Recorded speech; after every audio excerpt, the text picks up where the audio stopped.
Good day and welcome. Today I'm going to be talking about Snow Crash, which is a 1992 novel by Neil Stephenson. This is, I'll call it one of the first full cyberpunk novels out there. When you read Neuromancer is mostly focused around the internet and what does it mean, although there are certainly things that look different in society. But Snow Crash provides more of a vision of what the world looks like. Later novels in William Gibson Sprawl series will explore that, and some of them actually already out when Snow Crash came out. But Snow Crash really pulls that whole cyberpunk aesthetic in. It's got the collapse of national governments and the rise of multinational corporations, and what does that mean for society? It does talk about the computers and the internet, and again, how has society changed by computers and the internet? And it really emphasizes the role of computer programmers or hackers in creating the shared universe of the internet that we live in. Um, it's got all kinds of wild drugs, uh, and yeah, it's very interesting. The mafia has gone corporate and they do pizza delivery. Um, the novel itself, in addition to being enjoyable to read, it's kind of got a lot of catchy dialogue.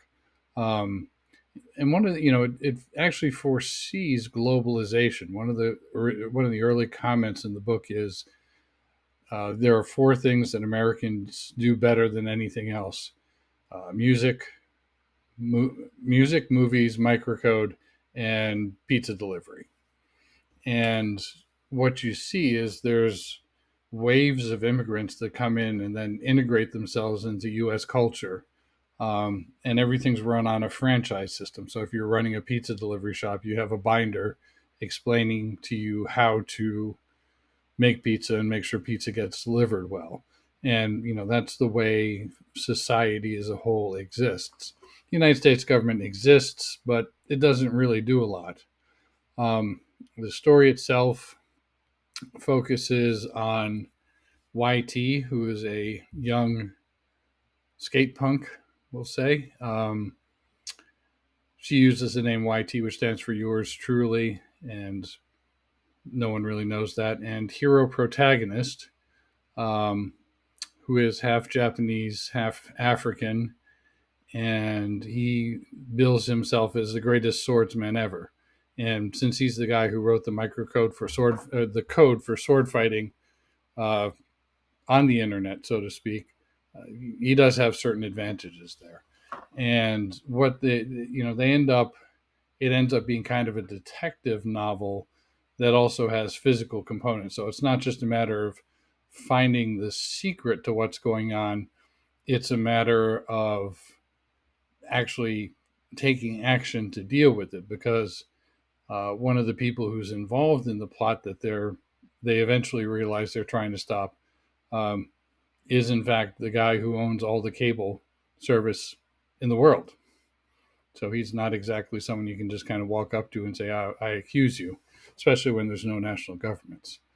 Some of the other dialogue, one of the funniest things I think is Hero's thinking to himself. He says, before the age of 30, every man thinks under the right circumstances he could be the baddest person in the world.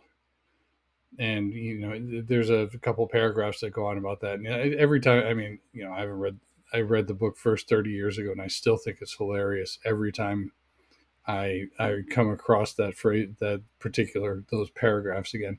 There's a lot of dialogue in there like that. That's just quotable, fun to read, and so forth and so on.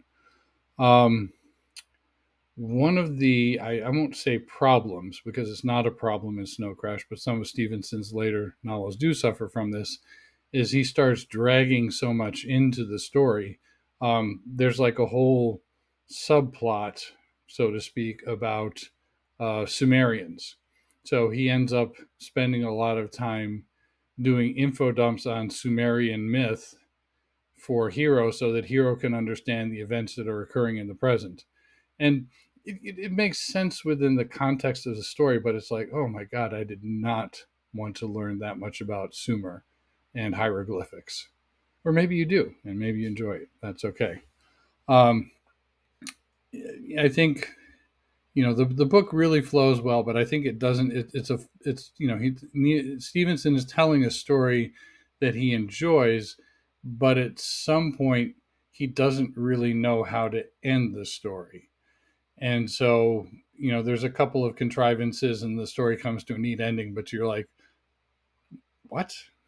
But on the other hand, generally speaking, when I'm reading it, I'm enjoying it so much, and once again immersing myself in the myths of Sumeria and good dialogue, um, that I don't really worry about it. It's just kind of at some point the story kind of peters out and ends, and you're like, oh, okay, well that ended. Well, that was fun to read. I'll come back and I'll read it again eventually. So overall, this is one of the early, I'll call it full cyberpunk novels. Unlike Neuromancer, which is focused around computers and the internet, Snow Crash really develops the whole cyberpunk societal um, view of the world, and it talks about all the things that cyberpunk is known for. So it's definitely one of the foundational novels in the genre, and it's also really fun and enjoyable to read, even if like I said, the ending is just kind of like, what just happened? Never mind. So overall, recommend. So if you did listen this far, thank you for your time, and I will talk to you later.